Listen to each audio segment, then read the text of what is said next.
যে মদের নেশায় পড়ে থাকে তারও কি হয়ে যায়? গরু। স্বার্থপর এই দুনিয়া যুবক নওজোয়ান মনে রাখো, স্বার্থপর এই দুনিয়া কারো কথা মনে রাখে না, কারো জন্য থেমে থাকে। আমি এই পরশুদিন দেখছি, গতকালকে আগের দিন সকাল 6:30 বাজে আমি আমার বাজারে, ময়নামতি সাবের বাজার, ওইখানে দেখছি একটা হাইয়েস্ট গাড়ি একটা ট্রাকের মুখোমুখি হইয়া, হাইয়েস্ট গাড়িটার ড্রাইভারটা জায়গা তারে বাইরে করছে, টাইম না হেসপাইয়া কিছুক্ষণের মধ্যে লোকটা মারা গেছে।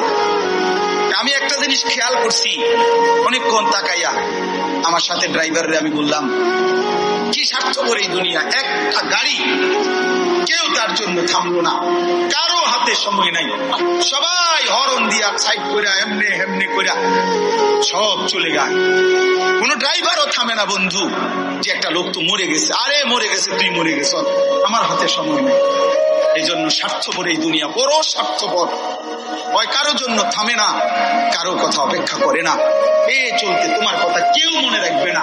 তুমি যদি নষ্ট হয়ে যাও, তুমি যদি কবরে আযাব হয়, তোমার যদি জাহান্নামের আগুন তোমারে পুড়তে হয়, আল্লাহর কসম বন্ধু, তোমার পতন তুমি করে দিলা, নিজের নষ্ট তুমি করে দিলা, শেষ পর্যন্ত দেখবা কেউ তোমার কথা মনে রাখবে না। এই পৃথিবী ধোঁকা।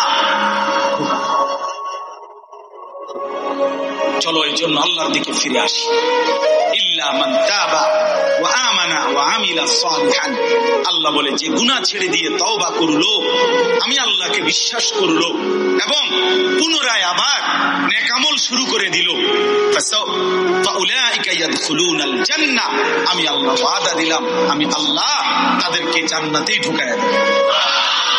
ওয়ালা ইউজলামুনা শাইআ, কোন জুলুম করা হবে না এক বিন্দু। অর্থাৎ পেছনের গুনার জন্য আমি লজ্জা দেব না, বরং তওবা করার কারণে, ফিরে আসার কারণে, নতুন করে আবার নামাজ সেজদা বন্দিগি পাক পবিত্র জীবন চলার কারণে এখন থেকে নিয়ে বাকি জিন্দেগির আমলের বরকতে জান্নাত দিয়ে দেব। এই জন্য প্রিয় সন্তান, প্রিয় কিশোর, নওজোয়ান, যুবক, চলো ইনশাআল্লাহ বদলাইবার সিদ্ধান্ত নেই।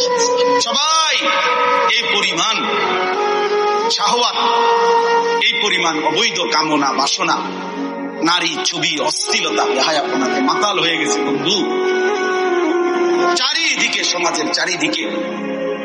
হজ্জের সফরে ছিলাম, যে কয়দিন যাই খোঁজ খবর নিছি, দেশের খবর একটাই, হত্যা, খুন, ধর্ষণ, নারী নির্যাতন।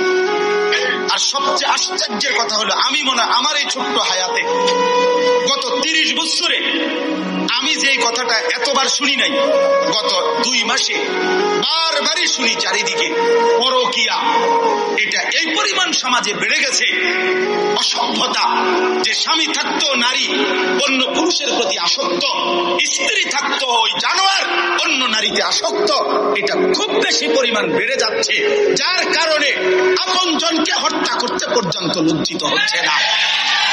সবচাইতে বড় আশ্চর্য, আশ্চর্য, বাংলাদেশে এর চাইতে বড়, এর চাইতে দুর্ধর্ষ হত্যার ঘটনাও 2 দিনে কি হয়ে যায় খবর বোঝা যায়, কিন্তু এখানে কেন বোঝা যাচ্ছে না?